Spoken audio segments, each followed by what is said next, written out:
Hi, my name is Emily, and I'm really delighted to share the work that I've been doing with Michael Brower here at UBC. I'm a third-year PhD student. So my work is focused on mapping the playability of neighborhood built environments for young children. And I'll start out with what is this playability that we're talking about and why does it matter? So playability has been defined as how conducive environments are for children's outdoor play and independent mobility. And my work focuses on young children. So the independent mobility part is not really applicable to children under 6 who are generally supervised when outside. But outdoor free play is important for this age. And the health and development of children is kind of based around the experiences and environments. And especially in early childhood, these are very, very formative.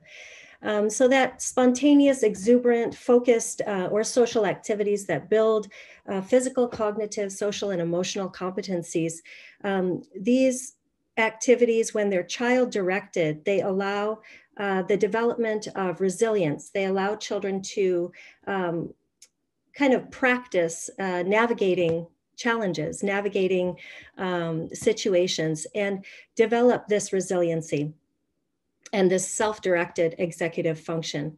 In terms of health and development, outdoor play is very important. Physical activity is very closely linked to children's outdoor play, and the health benefits of giving children access to environments that enable them to engage in those healthy behaviors are significant. Another piece of this picture is equity and inclusion of children in city space.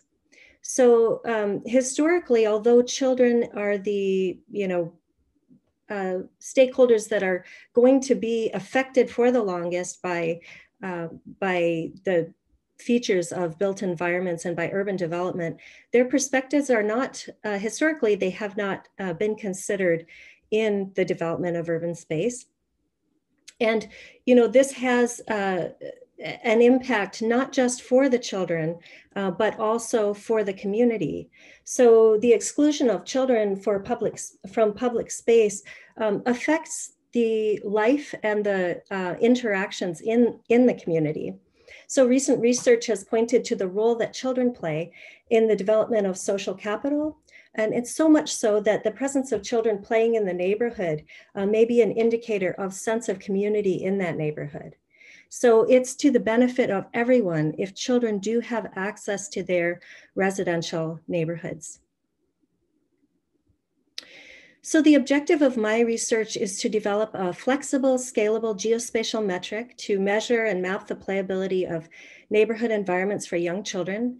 And we're going to do this across Canadian census metropolitan areas. The first component of the study is the systematic mixed studies review and thematic synthesis that takes qualitative, quantitative, and mixed method studies and synthesizes the evidence for the influence of the neighborhood built environment on outdoor free play. And then this we're using to inform the development of a metric so that we can end up with an evidence-based and theoretically valid set of indicators for measuring neighborhood playability. And then finally, the evaluation of the metric. We've had some changes to this component of my program because of the accessibility of some of the data, but I'll discuss that a bit more further on. So the systematic mixed studies review we've just completed, and it's asking what characteristics of neighborhood built environments influence the outdoor free play of young children, and how do these influences vary across gender, cultures, and geographies. We did a systematic search of 7 databases, and then 2 independent reviewers worked on the selection, extraction, and quality assessment of studies. We screened 5,275 studies and included 41. And then we conducted convergent thematic synthesis of these. And the themes that emerged from the 21 quantitative, 16 qualitative, and 4 mixed method studies were these interconnected themes. And 2 of them deal with the built environment, which is the focus of this review. So spaces for play and roots. And those 2 are very closely connected and overlapping. But we also could not separate out the built environment from social factors that influence the use of those spaces. So the 3rd theme is the social factors that interact with the built environment features. So at the intersection of all of these 3 main themes are the availability, the accessibility, and the acceptability of neighborhood space for outdoor play.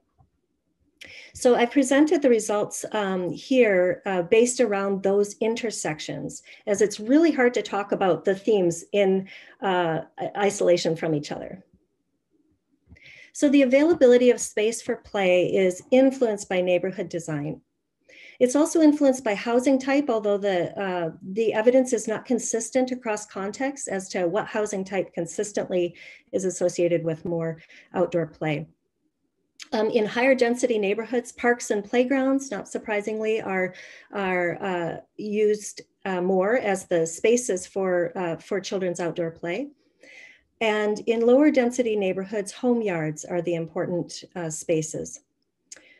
Across context, informal space is really important to children. And I think this gets at children's conception of space for play, which is different than adults' conception. We kind of think of, home yards or parks and designated spaces. But for a child, all spaces are potentially playable. And the play value of a space depends on their ability to interact with the environment and with other people. So in that sense, from a child's perspective, play space is relationally rather than spatially defined. Oops. So accessibility of space for play also depends on the design of the neighborhood. And not surprisingly, traffic environment is huge. So even if the space is available, for instance, a home yard, if there is adjacent busy road, it might not be accessible to the child. Pedestrian infrastructure is really important. So sidewalks, road crossings, safe paths, and the route aesthetics. Again, this goes back to this interconnected neighborhood. There's not these designated spaces that if they're good, you're all set. It's the whole picture of the neighborhood.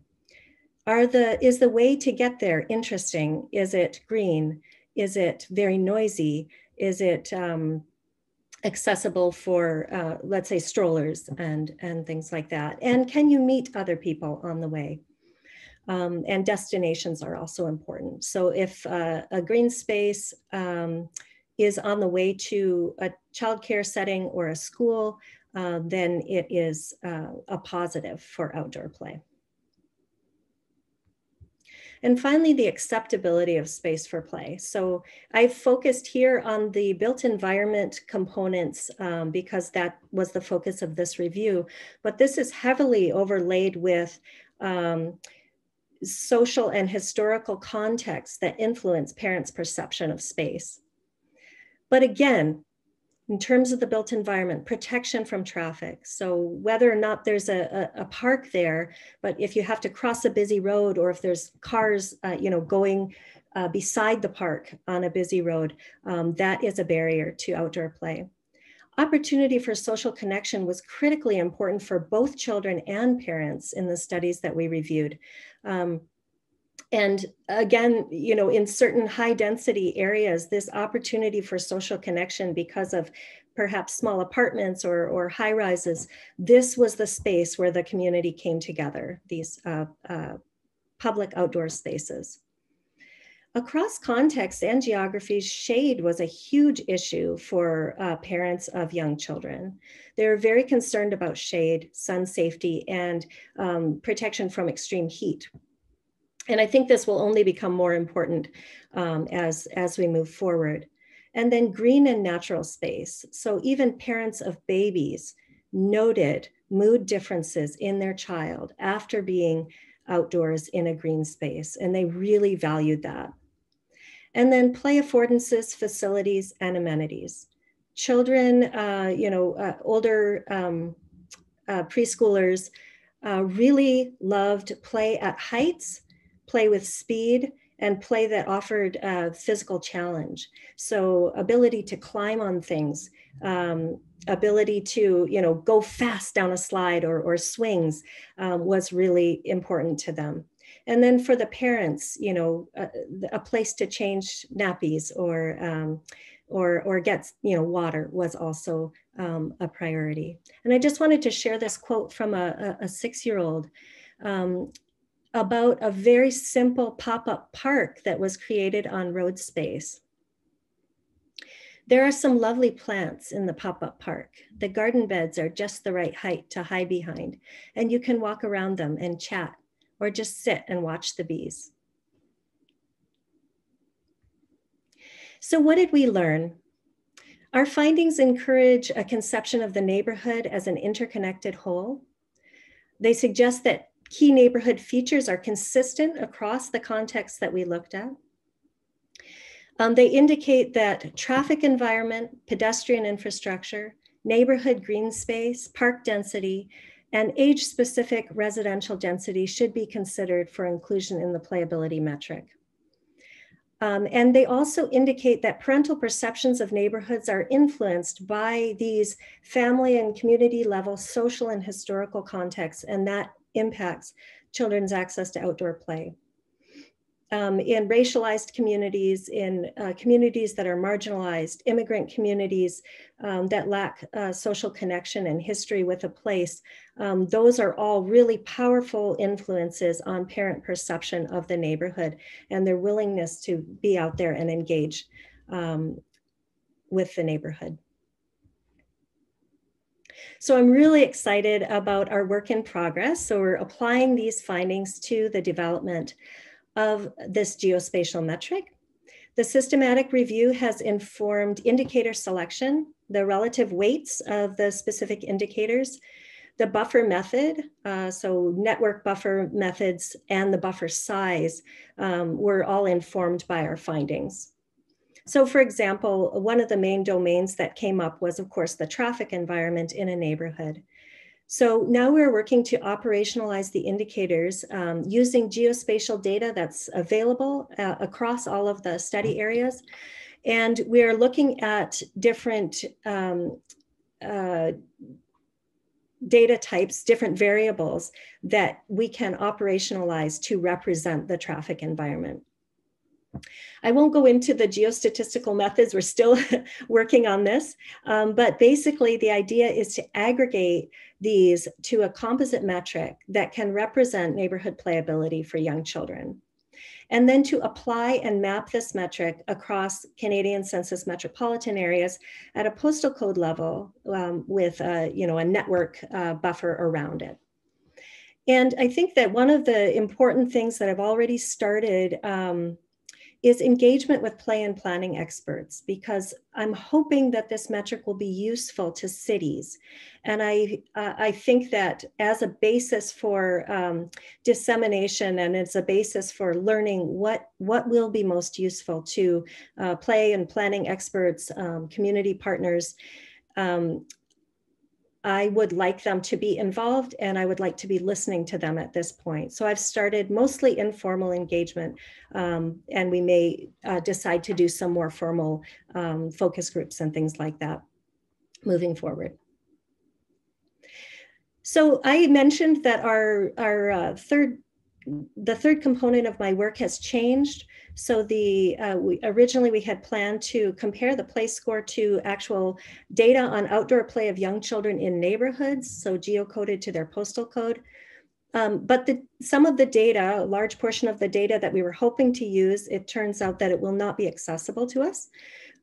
So we are revisiting this. And one of the ideas that we have come up with is to conduct an online survey where parents and children rate street view images from Canadian census metropolitan areas, asking parents, for instance, which neighborhood looks safer for young children's outdoor play, and having them choose one. And then the same with a child, and this would be older children in our age range, 5 or 6 year olds.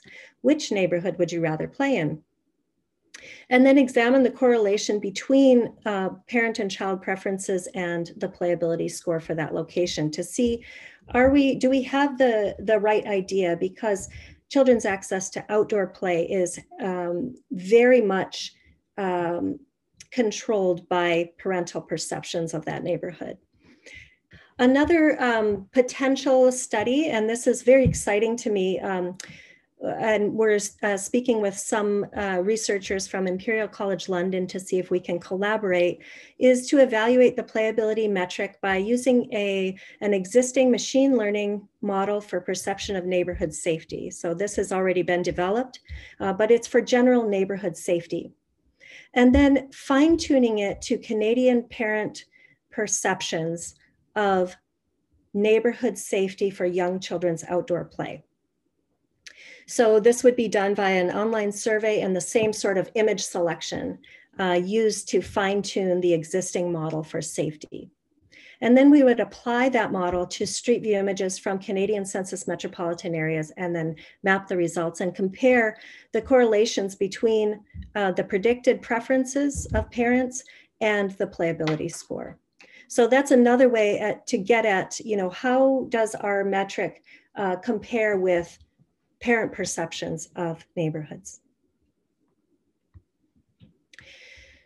So again, early engagement with stakeholders. I have really enjoyed making these connections, and I hope to continue making these connections with the different stakeholders in our study, and and even children. Not even, this is about children. So I feel that one of the biggest things I can do right now is to listen as I work on this. And the potential for an interactive tool for cities, I'm hoping that this will turn into an interactive tool that cities can use to identify areas of high and low playability and the equitable distribution of playable space. And then I think that this is a broad kind of rough screening tool to say, is there play space in all the areas where children are living in the city? And then if not, go in deeper and perhaps do some participatory research with children, with parents, and kind of get at those more social aspects and also the needs and the preferences of the local residents. So thanks for letting me share.